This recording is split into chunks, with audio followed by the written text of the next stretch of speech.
નમસ્કાર વિદ્યાર્થી મિત્રો, આજે આપણે ધોરણ 8માં સંસ્કૃત વિષયમાં સંસ્કૃત વ્યાકરણ જોઈશું. તો સંસ્કૃત વ્યાકરણમાં સૌથી પહેલાં આપણે જોઈશું વર્ણપટ. તો તમારી પાઠ્યપુસ્તકમાં સંસ્કૃતની પાઠ્યપુસ્તકમાં પાના નંબરે 43 ઉપર એક કોષ્ટક આપવામાં આવેલું છે. ભાષા સજ્જતા આમ કરીને નીચે એક કોષ્ટક આપવામાં આવેલું છે. એ કોષ્ટકમાં કહેવાશે વર્ણપટ. વર્ણ એટલે કે આપણા જે વર્ણો છે એ વર્ણને ઉચ્ચારણ સ્થાન સાથે દર્શાવતું એક કોષ્ટક, જેને કહેવામાં આવે વર્ણપટ. તો જે આપણે ધ્યાનથી આજે જોઈશું. વર્ણપટ વિશે આજે આપણે શીખવાના છીએ. અહીં તમે કોષ્ટક જોઈ શકો છો. તમારી પાઠ્યપુસ્તકમાં કોષ્ટક આપવામાં આવેલું જ છે. તમારે પાઠ્યપુસ્તકનો ઉપયોગ કરી આ કોષ્ટક ધ્યાનથી સમજવાનું છે. તો સૌથી પહેલાં આપણે જોઈએ તો એમાં કોષ્ટકમાં નાના નાના ખાનાઓ બનાવવામાં આવેલા છે. જેમાં પહેલું છે સ્થાન, પછી સ્વર અને વ્યંજન, પછી એની નીચે ઘોષ, અઘોષ. આ રીતે સ્વરમાં પણ ઘોષ અઘોષ અને વ્યંજનમાં પણ ઘોષ અઘોષ, આ રીતે કોષ્ટક ખાનું બનાવવામાં આવેલું છે. પછી તમે જોશો તો કંઠ્ય, તાલવ્ય, મૂર્ધા, દંત્ય અને ઓષ્ઠ્ય. આ શું છે? તો આપણા જે વર્ણો છે એ વર્ણોને દર્શાવવા માટે અથવા એ વર્ણનો ઉચ્ચાર કરતી વખતે આપણા મોઢાના કયા ભાગમાંથી આ વર્ણનો ઉચ્ચાર થતો હોય એ અહીં બતાવવામાં આવ્યું છે. તો સૌથી પહેલાં તો આપણે આ જે સ્થાનો છે એની વ્યાખ્યા પણ જોતા જઈશું અને એમાં કયા કયા વ્યંજનો અથવા સ્વરોનો સમાવેશ થાય છે એ પણ આપણે જોતા જઈશું. તો સૌથી પહેલાં આવશે કંઠ્ય. તો કંઠ્ય સ્થાનીય વર્ણો કોને કહેવામાં આવે અથવા કંઠ્ય કોને કહેવામાં આવે? તો જે વર્ણનો ઉચ્ચાર કંઠમાંથી થતો હોય તેને કંઠ્ય કહેવામાં આવે છે. આવા આપણા કયા કયા વર્ણો છે? તો સ્વરમાં જોઈએ તો આ, એ, આ અને ત્યાર પછી ક વર્ગ એટલે કે ક, ખ, ગ, ઘ, અંગ અને હનો સમાવેશ થાય છે કંઠ્ય સ્થાનીયમાં. ત્યાર પછી આવશે તાલુ. તાલુને કહેવામાં આવે છે તાલવ્ય. તો જીભ તાળવાને સ્પર્શતા જે વર્ણનો ઉચ્ચાર થાય તે વર્ણને તાલવ્ય કહેવામાં આવે છે. તો એમાં આપણા સ્વરો છે ઈ, અને ચ વર્ગ. તો ચ, છ, જ, ઝ, યંગ આનો સમાવેશ આપણે તાલવ્ય સ્થાનીયમાં કરીએ છીએ. ત્યાર પછી આવશે, અહીં તમે જોશો તો કંઠ અને તાલુ એટલે કે કંઠ્ય અને તાલવ્ય. તો એ કયા વર્ણો છે? તો એ અને ઐ એ આપણા કંઠ્ય સ્થાનીય વર્ણો છે. ત્યાર પછી આપણે જોઈએ મૂર્ધા. તો મૂર્ધા કોને કહેવામાં આવે? એની વ્યાખ્યા શું થાય? તો કે જીભ મૂર્ધાને સ્પર્શતા જે વર્ણો ઉચ્ચારી શકાય તેને મૂર્ધા કહેવામાં આવે છે. અહીં મૂર્ધન્ય સ્વરો કયા? તો રૂ, રૂ અને વ્યંજનો ટ વર્ગ એટલે કે ટ, ઠ, ડ, ઢ, ણ, ર અને શનો પણ સમાવેશ મૂર્ધન્ય સ્થાનીયમાં થાય છે. ત્યાર પછી આવે છે દંત્ય. તો દંત્ય વ્યંજનો કોને કહેવામાં આવે? દંત્ય વર્ણો કોને કહેવામાં આવે? તો જીભ દાંતને સ્પર્શતા જે વર્ણનો ઉચ્ચાર થાય તેને દંત્ય કહેવામાં આવે છે. તો દંત્યમાં સ્વર કયા છે? તો એક તો લુ છે, ત્યાર પછી ત વર્ગ, તપેલીનો ત, થ, દ, ધ, ન, લ અને સ નો સમાવેશ દંત્ય સ્થાનીયમાં થાય છે. ત્યાર પછી આવશે ઓષ્ઠ્ય. તો ઓષ્ઠ્ય એટલે કે જે વર્ણનો ઉચ્ચાર કરતી વખતે બંને હોઠોની મદદ લેવી પડે, એટલે કે જે વર્ણનો ઉચ્ચાર બંને હોઠોની મદદથી થાય છે તેને ઓષ્ઠ્ય કહેવામાં આવે છે. તો એમાં સ્વરો કયા છે? તો ઉ અને ઉ અને વ્યંજનો પ વર્ગ એટલે કે પ, ફ, બ, ભ, મ આનો સમાવેશ ઓષ્ઠ્ય સ્થાનીયમાં થાય છે. ત્યાર પછી તમે અહીંયા જોશો તો કંઠ્યોષ્ઠ, કંઠ્ય, ઓષ્ઠ. કંઠ્યોષ્ઠ એટલે કે કંઠ અને ઓષ્ઠ્ય એટલે કે કંઠ અને હોઠના મદદથી કયા કયા વર્ણનો ઉચ્ચાર થાય છે? તો એ વર્ણો છે એની વ્યાખ્યા કરીએ તો જે વર્ણના ઉચ્ચારમાં ઉપરના દાંત અને નીચેના હોઠની મદદ લેવામાં આવે છે તે વર્ણને દંતોષ્ઠ્ય કહેવામાં આવે છે. તો તેમાં વનો સમાવેશ થાય છે. અને દંતોષ્ઠ્ય કંઠોષ્ઠ્ય એટલે કે ઓ અને ઔ. કંઠોષ્ઠ્યમાં આવશે ઓ અને ઔ, જ્યારે દંતોષ્ઠ્યમાં આવશે વ. આ વર્ણોનો સમાવેશ દંતોષ્ઠ્યમાં થાય છે. આમ અહીં વર્ણપટ દર્શાવવામાં આવેલું છે. એ વર્ણપટ તમારે ધ્યાનથી જોવાનું છે. અને પેમ્પલેટમાં તમને એની વ્યાખ્યા સાથે લખાણ આપેલું જ છે. એ તમારે કોષ્ટક સામે રાખીને એ વ્યાખ્યાઓ પણ મોઢે કરવાની છે. કયા સ્થાનમાં કયા સ્વરો આવે, કયા સ્થાનમાં કયા વ્યંજનો આવે, એ પણ તમારે ધ્યાન રાખવાનું છે. ત્યાર પછી એની સમજૂતી આપ્યા બાદ પેમ્પલેટમાં તમને વર્ણપટના આધારે પ્રશ્નો પૂછવામાં આપેલા છે, સવાલ અને એના જવાબની સાથે. તો એ પ્રશ્નો તમારે મોઢે કરવાના છે, તમારી નોટમાં નોંધવાના છે અને એને તમારે મોઢે તૈયાર પણ રાખવાના છે. આમ અહીં આપણે આ વર્ણપટ, જો તમે આ વર્ણપટ ધ્યાનથી તમે સમજશો અને મગજમાં એકવાર ઉતારી લેશો અથવા તમને આવડી જશે તો તમે ક્યારેય કોઈ વર્ણના ઉચ્ચારણ સ્થાન માટે તમે ક્યારેય અટવાશો નહીં. માટે તમારે આ કોષ્ટક ધ્યાનથી ઉતારવાનું છે મગજમાં અને એને તૈયાર કરવાનું છે અને તમારી નોટમાં આ કોષ્ટક બનાવવાનું પણ છે. ધ્યાનથી અને શાંતિથી આ કોષ્ટક તમે બનાવશો અને તમે એ સ્થાન સાથે એ સ્વર અને એ વ્યંજન તમે લખતા જશો તો તમને ક્યારેય ભૂલ નહીં પડે કે કયા વર્ણનું સ્થાન, ઉચ્ચારણ સ્થાન કયું છે, એ તમે સરળતાથી તમે શીખી શકશો. ત્યાર પછી તમે આગળ જોશો તો અહીં અનુસ્વાર એટલે અનુસ્વાર આ શબ્દથી તમે પરિચિત છો જ. તો સૌથી પહેલાં આપણે અનુસ્વાર શું છે એને સમજીએ. તો અહીં સમજૂતી તમને આપવામાં જ આવી છે કે ગુજરાતી ભાષામાં અનુસ્વાર અક્ષરની ઉપર દર્શાવવામાં આવે છે. જેમ કે શંકર, પતંગ, તુંગ, પંજર, પંડિત, મંદિર વગેરે આ જે શબ્દો છે એમાં તમે અનુસ્વાર જોઈ શકો છો કે અનુસ્વાર શબ્દની ઉપર તમને દર્શાવવામાં આવે છે, વર્ણની ઉપર દર્શાવવામાં આવે છે. જેમ કે સંસ્કૃત અનુસ્વાર પછી જો કોઈ વર્ગીય વ્યંજન આવે તો અનુસ્વારને બદલે વર્ગનો અનુનાસિક લખવામાં આવે છે. સંસ્કૃતમાં અનુસ્વાર સાથે લખવામાં આવતો નથી, પરંતુ અનુસ્વાર પછીનો જે અક્ષર હોય તે જે વર્ગનો હોય તે વર્ગનો અનુનાસિક અક્ષર અનુસ્વારના સ્થાને લખવામાં આવે છે. અહીં તમને યાદ હશે તો 7મા ધોરણમાં મેં તમને લખાવ્યું હતું કે કયા વર્ગનો કયો અનુનાસિક છે. તો તમે ક વર્ગ લખશો તો ક વર્ગને અંતે ક, ખ, ગ, ઘ, અંગ, આપણો જે અંગ છે એ ક વર્ગનો અનુનાસિક છે, અહીં તમને જોવા મળશે. ત્યાર પછી ચ વર્ગનો અનુનાસિક છે યંગ, ટ વર્ગનો અનુનાસિક છે ણ, ત વર્ગનો અનુનાસિક છે ન અને પ વર્ગનો અનુનાસિક છે મ. તો આપણે આ અનુનાસિક વર્ણો યાદ રાખવાના રહેશે કે કયા વર્ગનો અનુનાસિક વર્ણ કયો થાય. તો અહીં કેટલાક ઉદાહરણ આપવામાં આવ્યા છે. તમને કીધું તેમ ગુજરાતીમાં અનુસ્વાર શબ્દની ઉપર, અક્ષરની ઉપર દર્શાવવામાં આવે છે, જ્યારે સંસ્કૃતમાં અનુસ્વાર ત્યાર પછીનો જે વર્ણ હોય એ વર્ણનો કયો અનુનાસિક છે એના આધારે તમને દર્શાવવામાં આવે છે. એના આધારે તમે એ અનુનાસિકના આધારે અનુસ્વાર લખી શકો. અહીં પહેલું ઉદાહરણ આપણે જોઈએ તો શંકર. તો શંકર તમે ગુજરાતીમાં લખો તો શની ઉપર અનુસ્વાર આવશે, જ્યારે સંસ્કૃતમાં શંકર શની ઉપર અનુસ્વાર છે અને શ પછી ક આપેલો છે. ક એટલે આપણી વ્યાખ્યા પ્રમાણે જે વર્ણની ઉપર અનુસ્વાર હોય ત્યાર પછીનો જે વર્ણ હોય એ વર્ણનો અનુનાસિક મૂકવામાં આવે છે. તો અહીં શંકર ક વર્ગનો અનુનાસિક કયો થશે?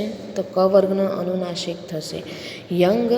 તો તમે શંકર કઈ રીતે લખેલું છે તમે જોઈ શકો છો, બરાબર. ત્યાર પછી ચંચુ. તો ચંચુ, ચકલીનો ચની ઉપર અનુસ્વાર છે, ત્યાર પછીનો વર્ણ પણ ચ જ છે. તો ચ વર્ગનો અનુનાસિક કયો થશે? તો આપણે જોઈએ તો ચ, છ, જ, ઝ, યંગ. તો આપણે એ રીતે તમે અહીં જોઈ શકો છો કે ચંચુ સંસ્કૃતમાં કેવી રીતે લખેલું છે. પછી આપણે આગળનો શબ્દ જોઈએ તો પાંડવ. તો પાંડવમાં પની ઉપર અનુસ્વાર છે અને પછીનો વર્ણ આપણો છે ડ. તો ડ વર્ગનો અનુનાસિક કયો? તો ડ વર્ગ એટલે શેમાં આવશે? તો ડ વર્ગ એટલે કે ત, ઠ, ડ. ટ વર્ગમાં આવ્યો ડ, તો ટ વર્ગનો અનુનાસિક થશે ણ. તો અહીંયા પણ તમે જોઈ શકો છો કે પાંડવ કેવી રીતે લખ્યું છે. એ જ રીતે બિંબ, દંડ, રંભા. હવે રંભા શબ્દ છે, રંભા શબ્દ ગુજરાતીમાં રની ઉપર અનુસ્વાર આવે છે, પણ અહીં સંસ્કૃત ના નિયમ પ્રમાણે ભ, ર પછી ભ છે, તો ભનો અનુનાસિક કયો? તો ભ વર્ણ એ કયા વર્ગમાં આવશે? તો કે પ, ફ, બ, ભ. પ વર્ગમાં આવ્યો. પ વર્ગનો અનુનાસિક કયો છે? પ વર્ગનો અનુનાસિક છે મ. તો અહીં આપણે રંભા, મ અર્ધ અને ભને જોડેલો. આ રીતે આપણે અનુસ્વારના નિયમો ગુજરાતી કરતાં સંસ્કૃતમાં થોડા અલગ છે. તમારે ધ્યાનથી આ પ્રસ્તાવના વાંચવાની છે. અનુસ્વારની ઉદાહરણ જોવાના છે. એની નીચે તમને આપવામાં આવેલું જ છે કે કયા વર્ણનો કયો અનુનાસિક છે. તો તમારે અનુનાસિક વર્ણ ધ્યાન રાખવાનું રહેશે અને મોઢે રાખવાનું રહેશે. ત્યાર પછી આપણે જોઈએ તો વિસર્ગ. વિસર્ગ કોને કહેવામાં આવે? તો આપણે 5મા ધોરણથી જ આ વિસર્ગ શબ્દ સાંભળતા આવ્યા છીએ અને શીખતા પણ આવ્યા છે. તો વિસર્ગ એટલે તો કે સંસ્કૃતમાં વિસર્ગનું એક વિશિષ્ટ સ્થાન છે. એકહ, અહીં તમને શબ્દ આપવામાં આવેલો છે એકહ. હવે એક અને પછી પાછળ 2 ટપકા છે. જે 2 ટપકા છે એને કહેવાય ગુરુ વિરામ જેવી નિશાની, એટલે કે 2 ટપકા છે તેને વિસર્ગ કહેવામાં આવે છે. દરેક સ્વર પછી તેનો વિશિષ્ટ ઉચ્ચાર થાય છે. તેનો ઉચ્ચાર વર્ણવવો કઠિન છે. ઉચ્ચાર વર્ણવવો કઠિન એટલે કે એના જે વિસર્ગ હોય એની આગળનો જે સ્વર હોય એનો જે ઉચ્ચાર થતો હોય અથવા વ્યંજન હોય એનો જે ઉચ્ચાર થતો હોય એના આધારે વિસર્ગનો પણ ઉચ્ચાર થાય છે. જેમ કે અહીં દેવહ, તો અહીં ઉચ્ચાર તમે લખો છો દેવહ. દેવાહા, અહીં દેવાહા. એ જ રીતે અરીહી, તો અરીહી. આમ તમે અહીં વિસર્ગ જોઈ શકો છો. હવે એ જ રીતે વિસર્ગમાં આપણે આગળ જોઈએ તો ભાનુહુ, તો એનો ઉચ્ચાર થશે ભાનુહુ. એ જ રીતે વધુહુ, હસ્વઈ અને દીર્ઘઈ, તો એના આધારે આપણે વિસર્ગ મૂકીશું. નદી છે તો નદી દીર્ઘઈ, તો નદીહી. નવહો, નવહુ. બરાબર. આ રીતે વિસર્ગનો ઉચ્ચાર થાય છે અને વિસર્ગના ઉચ્ચારના આધારે આપણે એનું ઉચ્ચારણ લખી શકીએ છીએ. ત્યાર પછી આગળનો મુદ્દો આપણે જોઈએ અવગ્રહ. હવે આ અવગ્રહ શું હશે? અવગ્રહ શબ્દ તમે પહેલી વાર સાંભળ્યો છે, પણ તમે એનાથી પરિચિત તો છો જ. તો આપણે જોઈએ પહેલાં કે અવગ્રહ કોને કહેવામાં આવે? તો અવગ્રહ એટલે પાર્થયે હે અહમ પુનઃ પુનઃ જેવા વાક્યોમાં પાર્થયે અને હમ વચ્ચે ડ પ્રકારની નિશાની જોવા મળે છે તેને અવગ્રહ કહેવામાં આવે છે. અવગ્રહનું સ્થાન મૂળાક્ષરોમાં કે જોડાક્ષરોમાં નથી, એટલે કે અવગ્રહનું મૂળાક્ષરોમાં કોઈ સ્થાન આપવામાં આવેલું નથી, પરંતુ સંધિના નિયમો અનુસાર 1 કે 2 અવગ્રહ જોવા મળે છે. અવગ્રહનું કોઈ ઉચ્ચારણ થતું નથી. આમ છતાં કો પી અને કો દંડના ઉચ્ચારણોમાં તફાવત જોવા મળે છે. એટલે તમે કદાચ સંસ્કૃત પાઠ્યપુસ્તકમાં અથવા અન્ય સંદર્ભ પુસ્તકોમાં તમે જોશો તો આ રીતે જે શબ્દો મળતા હોય તો તમારે એની નોંધ તૈયાર કરવાની છે અવગ્રહ દર્શાવતું, અને તમારી નોટમાં આ શબ્દો નોંધવાના છે. ત્યાર પછીનો મુદ્દો છે વિરામ. તો વિરામ કોને કહેવામાં આવે?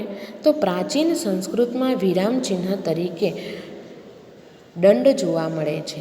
આપણે વિરામ ચિહ્નો શીખી જ ગયા છે. વિરામ એટલે કે અટકવું. તમે શ્લોકમાં જોશો તો 2 પંક્તિનો શ્લોક હોય, 2 લીટીનો શ્લોક હોય, તો સૌથી પહેલી લીટી તમે બોલશો તો એના અંતે તમને આ રીતે એક દંડ જોવા મળે છે. બરાબર. અને 2 લીટી પૂર્ણ એટલે કે વાક્ય પૂરું થાય, 2 આખો શ્લોક પૂરો થશે ત્યાર પછી તમને 2 દંડ જોવા મળે છે. તો એ શું હશે? તો જ્યારે વાક્ય પૂરું થાય કે શ્લોક અડધો પૂરો થાય ત્યારે દંડ મૂકવામાં આવે છે. એટલે અડધો પૂરો થાય ત્યારે 1 દંડ મૂકવામાં આવે છે અને શ્લોક આખો પૂરો થાય ત્યારે 2 દંડ મૂકવામાં આવે છે. આમ અહીં વાક્યમાં આપણે એને પૂર્ણવિરામ તરીકે જ ઓળખીએ છીએ. જે રીતે ગુજરાતીમાં ટપકા સ્વરૂપે આપણે પૂર્ણવિરામ મૂકીએ છીએ એ રીતે સંસ્કૃતમાં આપણે દંડ સ્વરૂપે પૂર્ણવિરામ મૂકતા હોઈએ છીએ. હવે આપણે આગળનો મુદ્દો જોઈએ તે ઘણો જ મહત્ત્વનો છે. આ તમને ઘણું સરળ લાગશે અને એ છે તો સૌથી પહેલાં આપણે એની પ્રસ્તાવના જોઈએ તો સંસ્કૃત ભાષા એક વિશિષ્ટ ભાષા છે. ગુજરાતી ભાષામાં પદોનો ક્રમ નક્કી હોય છે, જેમ કે કર્તા, કર્મ, કરણ અને ક્રિયાપદ વગેરે ક્રમ નિશ્ચિત છે. પરંતુ સંસ્કૃતમાં વાક્યના પદોનો કોઈ ક્રમ નિશ્ચિત હોતો નથી. કોઈપણ રીતે પદોને એનો ક્રમ તમે બદલી શકો છો, છતાં પણ વાક્યના અર્થમાં ફેરફાર થતો નથી. હવે સંસ્કૃત ભાષામાં અને ગુજરાતી ભાષા આમ તો સરખી છે, પણ ગુજરાતી ભાષાની વાક્યરચના અને સંસ્કૃતની વાક્યરચના બંનેમાં થોડો તફાવત છે, જે આપણે અહીં જોઈશું. તમે ગુજરાતીમાં જ્યારે વાક્યરચના જોશો તો સૌથી પહેલાં કર્તા હોય, પછી કર્મ હોય, પછી કરણ, ક્રિયાપદ, જેમ કે રામ ફળ ખાય છે. આ ગુજરાતી વાક્ય છે કે રામ ફળ ખાય છે. તો રામ એ કર્તા છે, ફળ એ કર્મ છે અને ખાય છે એનું ક્રિયાપદ છે. હવે આ વાક્યના ક્રમને, આ પદોના ક્રમને તમે આડા અવડા કરો, જેમ કે ફળ રામ ખાય છે, તો વાક્યનું શું થશે? એનો કોઈ અર્થ રહેતો નથી. અર્થ વગરનું એ વાક્ય બને છે. માટે કહેવામાં આવ્યું છે કે ગુજરાતીમાં કર્તા, કર્મ અને ક્રિયાપદનું ચોક્કસ સ્થાન છે, એને તમે બદલી નહીં શકો. અને જો તમે એને સ્થાનને બદલી દો તો એનો કોઈ અર્થ રહેતો નથી, વાક્યનો કોઈ અર્થ રહેતો નથી. પણ સંસ્કૃતમાં એવું નથી. સંસ્કૃતમાં તમે કર્તા, કર્મ, ક્રિયાપદના સ્થાનને તમે બદલી શકો. સૌથી પહેલાં તમે ક્રિયાપદ પણ લઈ શકો, સૌથી પહેલાં કર્મ પણ લઈ શકો, કર્તાને તમે વચ્ચે અથવા છેલ્લે પણ મૂકી શકો. અને આ રીતે પદોનો ક્રમ તમે બદલો છતાં પણ એ વાક્યનો જે અર્થ થતો હોય એ બદલાતો નથી. જેમ કે ગુજરાતીમાં આપણે ઉદાહરણ લીધું કે રામ ફળ ખાય છે. આ જ વાક્યને આપણે સંસ્કૃતમાં ફેરવીએ તો રામઃ ફલમ ખાદતિ. બરાબર? રામઃ ફલમ ખાદતિ એનો અર્થ થાય રામ ફળ ખાય છે. પણ આ જે રામઃ ફલમ ખાદતિ વાક્ય છે એના પદોને તમે આડા અવડા કરી દો, જેમ કે ફલમ રામઃ ખાદતિ, તો એનો અર્થ પણ એક જ રહેવાનો કે રામ ફળ ખાય છે. માટે સંસ્કૃતમાં તમે એ વાક્યમાં પદોનો ક્રમ બદલો છતાં પણ એનો અર્થ એનો એ જ રહે છે.